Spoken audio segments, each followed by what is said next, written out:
Vous avez été nombreux à me demander par quel sortilège je suis parvenu à obtenir ceci. Alors aujourd'hui, je vais vous expliquer comment et pourquoi cette prairie s'est retrouvée dans ce jardin.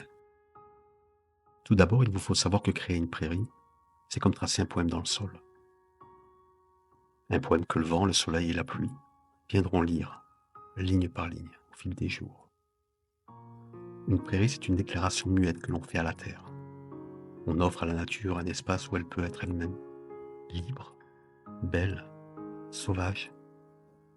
Cela revient à lui dire « Je t'aime, je veux te voir fleurir, je veux t'entendre chanter ». Mais rien ne se fait en un jour lorsque l'on travaille avec la nature. Parce que la nature, c'est comme un amour. On ne le brusque pas, on ne le plante pas, on l'éveille. Il y avait dans le jardin une zone avec une pelouse verte, bien ordonnée, mais froide comme un cœur qui ne bat plus. Moi, ce que je voulais, c'était un espace où la nature vibre d'elle-même, comme un bouquet de couleurs et de parfums qui s'offre à la vie. Alors la première des étapes a été de planter des arbres fruitiers, pour que le soleil trouve un chemin vers la terre, attiré par les gourmandises des confitures à venir, et pour que la vie s'enracine dans le calme, à la manière qu'ont certains rêves à venir s'enraciner lentement dans notre sommeil. Ensuite, j'ai créé un bassin, une petite flaque qui est devenue le bistrot du vent. Tout ce qui court et vole peut venir y étancher sa soif. Les nuages y viennent s'y refléter, et j'ai même surpris le soleil venir y jeter quelques éclats de rire. Et enfin, celle qui nous intéresse aujourd'hui, la prairie, que j'avais imaginée généreuse, légère, avec de jolies courbes, comme une belle amoureuse.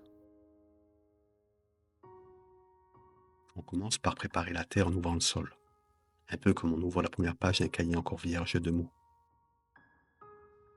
Cette tâche, c'est Lucas et son engin puissant qui s'en sont chargés.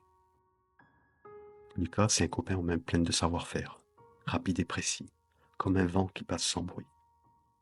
Il a fait un premier passage, puis il est revenu 15 jours plus tard, faire un second passage, en retournant la terre sur une dizaine de centimètres, juste ce qu'il faut pour que la terre respire, juste assez pour que les herbes anciennes, qui s'étaient réveillées une dernière fois, puissent céder leur place aux fleurs.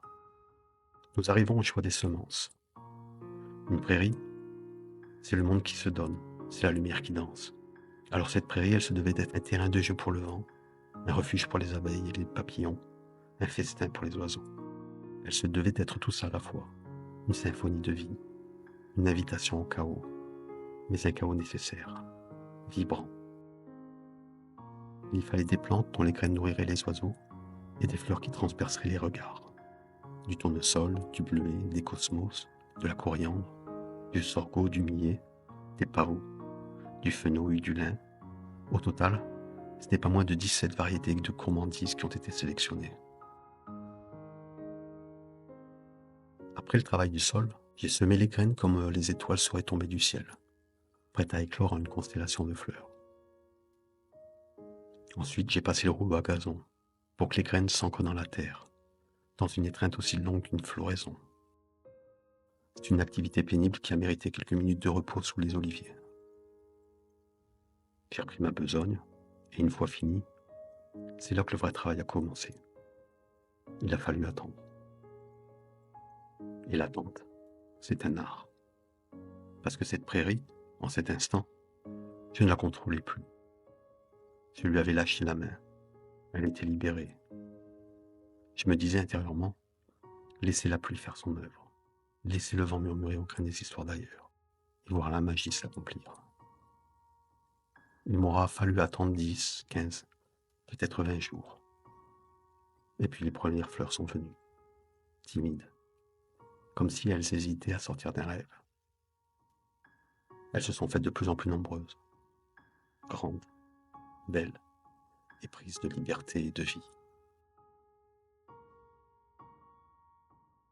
Voilà, c'est ainsi que tout est arrivé. Pas de sortilège, pas de miracle. Il m'aura juste fallu prendre la nature par la main, l'amener dans un quartier résidentiel et la laisser se frayer un chemin de contrebandier au milieu des jardins bien taillés.